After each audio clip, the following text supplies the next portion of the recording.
Our keynote speaker tonight is Sergeant Robert Kempker, retired. I blew it, didn't I? Yeah. Charles brought his whole clan with him tonight. I don't know how many rows he's got here, but thanks for coming. And I read his speech, and I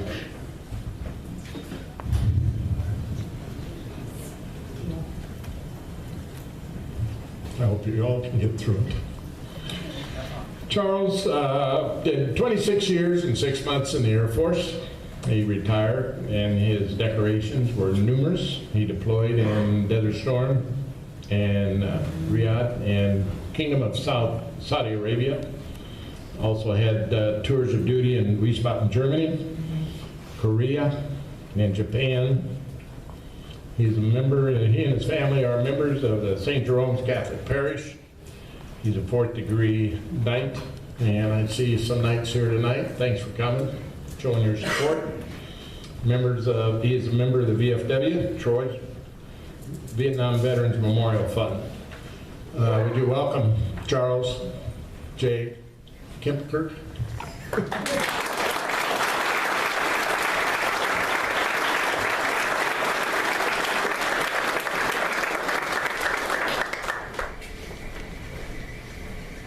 Thank you, Pastor Commander, for the very nice introduction. I was going to open up by saying what a beautiful day it is to be American in Troy, Illinois. But since Mother Nature had different ideas, I thought I'd alter that a little bit and say it's a great time to be an American in Troy, Illinois. With everything we got going on this weekend, you can't help but enjoy yourselves here with the Fall Festival, the Vietnam Wall here all weekend with 2 great speakers, one tomorrow and one Sunday afternoon, and the Bradley Smith Memorial 5K run in the morning, citywide garage sale. Everything is just it's just going to be a great time, and I hope you all enjoy it. So I'd like to welcome everyone here today, especially our guest of honor. We are pleased to recognize the Gold Star families from local communities who have lost loved ones in combat, not only from the Vietnam War, but from any of the conflicts that our nation has fought. Welcome. I'm so glad you are here. I'd also like to welcome all our visitors, our veterans, and especially the veterans of the Vietnam War. Now, you may ask why I'm speaking tonight. No, I'm not a Vietnam War veteran, but I have a special place in my heart for the veterans who fought in Vietnam. And my connection to them is more than the privilege of sharing with them to wear our nation's uniform. On panel 21 West, line 28 is the name Patrick Benjamin Kempker, my brother. He is the reason I'm speaking tonight. He was a specialist 4th class and a member of A Company, 14th Engineer Battalion, 18th Engineer Brigade. Pat was killed in action in June 28, 1969, when the vehicle in which he was a passenger was hit by a detonated mine. The blast was so intense it cracked both lenses in his eyeglasses. It was more than his mortal body could withstand. And he died en route to a field hospital on board a helicopter like the one on display outside. I beg your pardon. I would like to tell you a little bit about Pat's life and death so that for the next few minutes he might live in your hearts. His is the story I know, but the ideals I wish to extend relate to all those permanently enshrined on this great memorial. Many times we have the facts about the mission, but what we don't have is the knowledge of the day husbands, wives, mothers, fathers, brothers and sisters, sons and daughters. My goal is to make personal to you the names on the wall so that we might better understand how and why we remember them and their sacrifices. Perhaps I can do that by sharing a few of my memories of just one of the over 58,000 men and women who gave their lives to preserve our freedoms. Pat was born on April 6, 1948. He was one of 5 boys to my parents, Clarence and Sophie Kempker. In order, we were Tim, Bill, Pat, June, and myself. The first 3 were stair-stepped only a year or so apart. Then June was born about 5 years after Pat, and then I came along about 5 years later. So Pat was the middle son, the bond between 2 older and 2 younger brothers. Born and raised on a roughly 400-acre farm of bottomland, pasture ground, and hill ground, where we raised crops, beef cattle, hogs, chickens, and had a dairy operation for a few years. We all had our share of the chores. Our home was about 5 miles outside a small town in rural central Missouri called Mary's Home. 5 generations of our family before ours called this town in the northern Ozarks their hometown. Like most everyone in the community, Pat was raised Catholic and attended Our Lady of the Snows Catholic grade school before going to public high school in Eugene, about 8 miles away. As the case in many small town communities, our town was very close-knit, as they say. Everyone knew everyone, and many, if not most, it seems, were related in some way. Pat was not much different than you or me. He had family, friends, favorite hobbies, namely hunting, fishing, and swimming. As a boy, his friends and classmates remember him as being on the shy side, but growing older, his personality gave way to more of an outgoing temperament.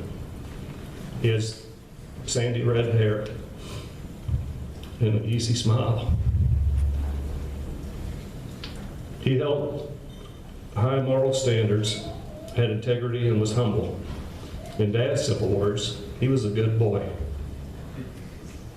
Earlier this year, at our high school alumni banquet, which honored Pat's graduating class for their 50th anniversary, I had the pleasure to speak with his class president, who told me, as the old saying goes, Pat was the guy in class that wouldn't hurt a fly. So Pat had a loving mother and father. They loved all their sons. They provided for us and raised us well. Mom was a kind and gentle soul. She did all the cooking, cleaning, canning. You might find her out in the hayfield or helping with any of the farm chores, but yet she was a lady. Dad was a hard worker, very social and fun-loving, and a disciplinarian. Remember, there were 5 of us boys. From the both of them, we learned responsibility, accountability, and a strong work ethic. Pat embodied all these values.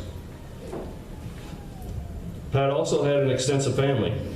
As a brother, I remember Pat as the big brother who would always take time out to play catch with me to help hone my skills for Little League.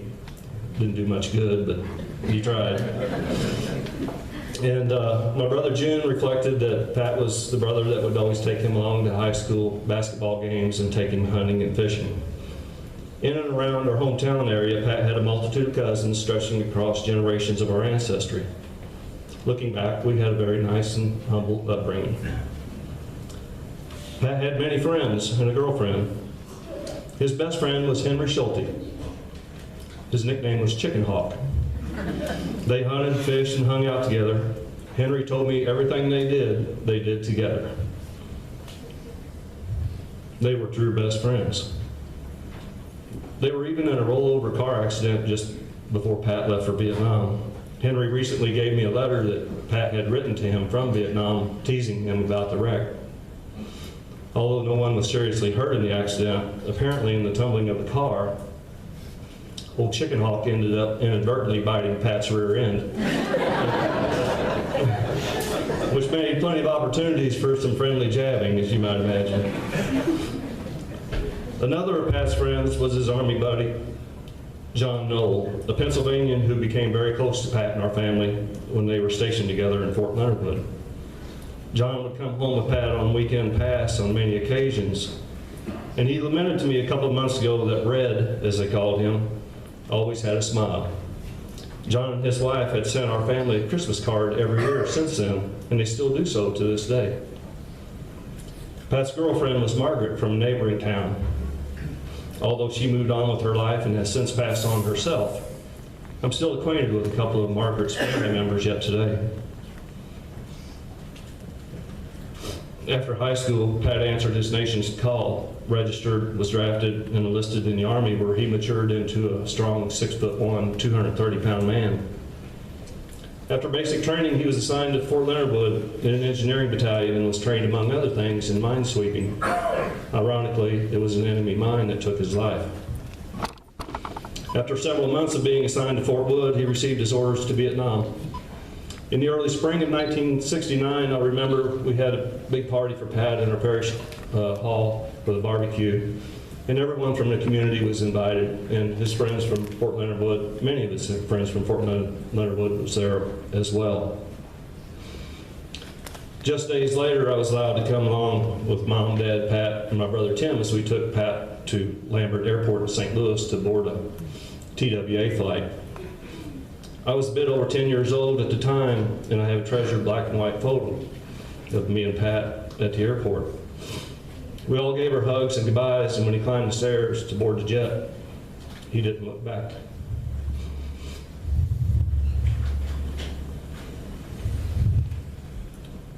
That was the last day. We saw him alive. Over the next 3 months, we watched Walter Cronkite give the Vietnam War casualty numbers on the evening news, prayerfully waiting for the days to pass until we would see Pat come home again safe and sound. We anxiously checked the mailbox every day for the familiar red, white, and blue bordered airmail envelopes containing letters from Pat telling us about his daily work routine in his faraway jungle environment, and how he was looking forward to coming home and how disappointed he was that he would miss Tim's wedding that fall.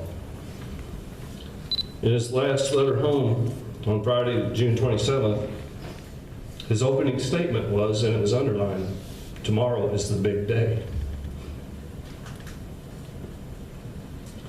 He was concerned they were traveling into a dangerous area of the Oshaw Valley near the time and place Hamburger Hill was a hot area.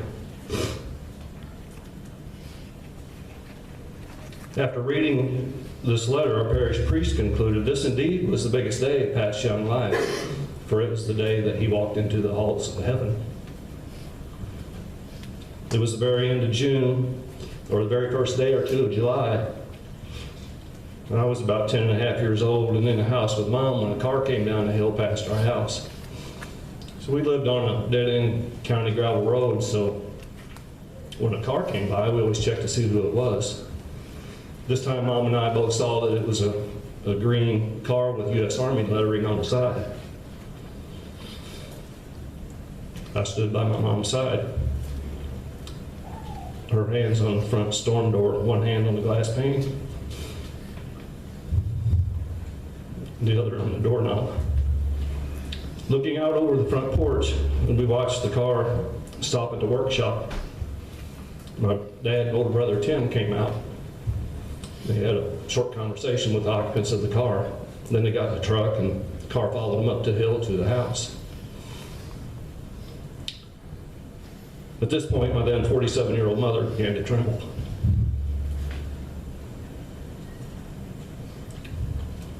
Her worst fears and the anxiety that kept her up at night were about to come true. Two casualty officers, escorted by my father, came up on the porch and into the house. And I sat on the couch with Mom and Dad, and I think at least at this point that Mom was holding out hope that he was only wounded. But when the words came out, the Secretary of the Army has asked me to express his deep regret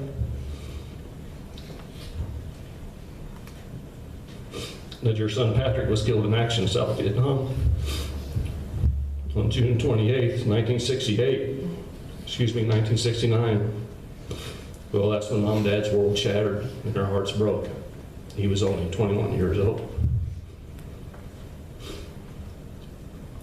As word spread, it was apparent the whole community was shocked. Everyone seemed numb in the days following as we waited for Pat's body to arrive. He was escorted by my first cousin, Bob Kempker, who was also serving in Vietnam at the time. Our house was filled with family, friends, and neighbors, all trying to help relieve some of the grief our family was experiencing. That's what family and friends do. Then on a very hot July 7th, Pat's funeral mass was held following with procession to the cemetery burial ceremony with full military honors. At the graveside, I remember being mesmerized by the 2 honor guard soldiers, one at each end of his casket. They were holding the American flag taut over his casket, sweat dripping from their brows from the sweltering heat. But they never flinched. And they were so disciplined, it was respect in a most reverent form. Then came the 21-gun salute. With each volley came a jolt to your bones, even though you knew it was coming. And as the bugler played taps, the whole town, and I believe the state and the nation, cried. Next, the senior officer presented the flag of a grateful nation to my mother. It was a moment and a day that I'll never forget. Now the task was to move on with our lives, as hard as it was. So how does a mother, a father, a family, and dear friends of our fallen heroes do that? How do we move on with our lives? How do we as a nation repay the sacrifices they made? My answer to that is by remembering, keeping their memories alive, by relaying their history and their importance of their contributions to future generations, commemorating their lives, never forget their sacrifice, and honor their service. We owe it to them. It is our responsibility. There are many ways in which we can do this. We attend events such as this one. We pause for Memorial Day services, visit military cemeteries, donate to various veterans charities, build monuments and memorials, and provide scholarships in their honor. We exercise our freedoms for which they fought and died. And I have 4 more examples I'd like to expound upon in a bit. They are, namely, we honor their families. We educate future generations of their legacies. Name our children after them to keep their birthright alive. And we remain steadfast as their friends. In the spring of 1992, I took my parents on a vacation out east where we stopped in Pennsylvania for a couple of days to see Pat's Army buddy John Nolan and his family. Then we went on to Washington, D.C. to see all the sites and, of course, the Vietnam Veteran Memorial. I sometimes think about what emotions Mom and Dad must have felt seeing Pat's name enshrined on the granite wall. Did it bring back memories of significant life events? Pat's birth, his baptism, first communion, graduation? Did it bring back the sleepless nights of worrying about their son the day the casualty officers came to our home? The funeral and burial?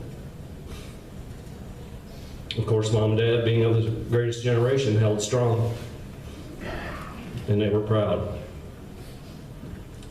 Proud of their son, who grew to be a man who served his country when she called, with honor, dignity, and an unwavering commitment. For them to see that grand memorial, to experience and to know that this nation and her people built it in gratitude for the sacrifices made by Pat and the others listed on the wall, made all the difference to them. For them and all the Gold Star parents, they are why we remember. With regard to the education of our future generations, fewer and fewer Americans know what military service is like. Only about 0.7% of the eligible population have served or are serving in America's current conflicts, compared to Vietnam veterans who represent nearly 10% of their generation. How will future generations then learn and understand what it means to serve? Yes, there will be history books to read, but the best way is to hear personal stories and experiences from our veterans and from family members and friends of our fallen heroes. My dear friend and childhood classmate, Joyce, who is here in the audience today, shared with me a heartfelt teaching opportunity she recognized and acted upon. About 7 years ago, when Joyce's son Drew was 13 years old, I think about 13, he went to Washington, D.C. for a field trip, and before he left, Joyce told him to find Pat's name on the wall and make an etching of it and bring it back home, which he did. And when he came back home with the etching, Joyce took him to our hometown cemetery to show him Pat's grave, educating him that those names are not just names on a wall, but they are real people with real families from hometown communities like ours. What a great sentiment, extending Pat's memory to another generation. And Joyce, I thank you for that. In a similar fashion, we can do the same. Pick a name, touch it, get to know them and their story. They all have stories. Much can be learned from these patriots by visiting the Wall of Faces website. That's the Wall of Faces website. On the page, on Pat's page, you'll see pictures and remembrances from friends and family members and even total strangers. So all of these patriots have a page with the same. As a part of a high school project, a 14-year-old named Wes Brown from Raleigh, North Carolina visited the Vietnam Veterans Memorial in Washington, D.C. and later wrote, "As I approached the wall, I was consumed by the majesty of the 58,000 plus names, flowers, and flags carefully left by those whose hearts are connected to one of those small lines of text. For a moment, time stopped and the past met the present. As I touched the name that touched my reflection, it was as if each name whispered, 'This sacrifice was for you.'" Wes realized the power of connecting history to the present. It was one of the moments that inspired him to become a history teacher. He now opens his students to the power that he experienced that day at the wall. His hopes are they too feel this connection beyond words and beyond the limitations of time, so that our future generations may carry and pass on the lessons of sacrifice, commitment, and service above self.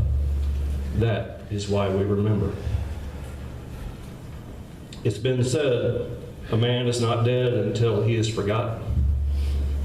Thousands have been named after warriors on the wall. My brother Bill and his wife Becky, our next farm neighbors Bernard and Josephine, each named a son Patrick, and our cousin Dorothy and her husband Clarence named a daughter Patricia in remembrance of my brother. How honored our family was to have Pat live on in namesake in future generations. My nephew and godson Pat and my cousin Tricia are here today. Thank you for coming. For you and the others named after one of the fallen heroes, I hope you gain an appreciation today for the honor and gravity of the name for whom you were chosen to carry. For my nephew and my cousin, you have been given the privilege of carrying the torch of your uncle's and your cousin's legacy. While most all your family and family friends senior to you know of your namesake connection, you yourself may not know much about your namesake. This wall will help you with that. please make sure your peer Pat's heritage. He deserves it. They all deserve it. That is why we remember. As human beings, we value friendship. Having friends is vital to our happiness. In his homily at Pat's funeral mass, Father Sean Smith cited John chapter 15, verse 13. Greater love has no one than this, that he lay down his life for his friends. He went on to say that Pat died a martyr. He didn't go to war out of hate or vengeance, but out of love for his fellow man, his friends. I believe the same for all those who gave their lives in this war. I've read that friendship includes certain expectations and behaviors, such as unconditional love and forgiveness. But studies have shown what we really want from our best friends is to be understood. You want them to know and accept your deepest feelings, to understand your fears, your need for love and hope, your joys and pain. You want them to understand you and what you are going through. Pat's personal best friends, like Henry Schulte, certainly understood some or most of his feelings, and I submit that all the other warriors on the wall undoubtedly shared and understood his feelings as he understood theirs. For the Vietnam veterans across the land, you too share a special bond with your brothers and sisters on the wall. You understand in many ways what the rest of us cannot. What they endured, how they coped, their pain, sufferings, joys, and prayers. They are your friends. You will forever be friends of theirs and them of yours. And because you survived the war, whether you were protected or out of sheer luck, there is no guilt, but rather an obligation to remember the fallen in whatever ways you can. That is why we remember. To everyone listening, as a nation of Americans with a proud heritage for defending the freedoms on which our nation was founded, we remember their sacrifices and their lessons of service. I ask you, as you reflect upon their sacrifices, to think not of them merely as just names on a wall, but real people who gave their lives for the love of us. What they have done for us is never to be forgotten. They deserve no less. I would like to leave you with these words from poet Lawrence Benyon, who once wrote of soldiers killed in wars. They shall not grow old as we that are left grow old. Age shall not weary them, nor the years condemn. At the going down of the sun and in the morning, we will remember them. In closing, I thank you for listening and allowing me to share the story of just one of the souls forever enshrined on the wall. And I invite you in your own time to join me in thanking a Vietnam veteran. I'm going to start right over there on that wall. Thank you, and may God bless America, land of the free and home of the brave.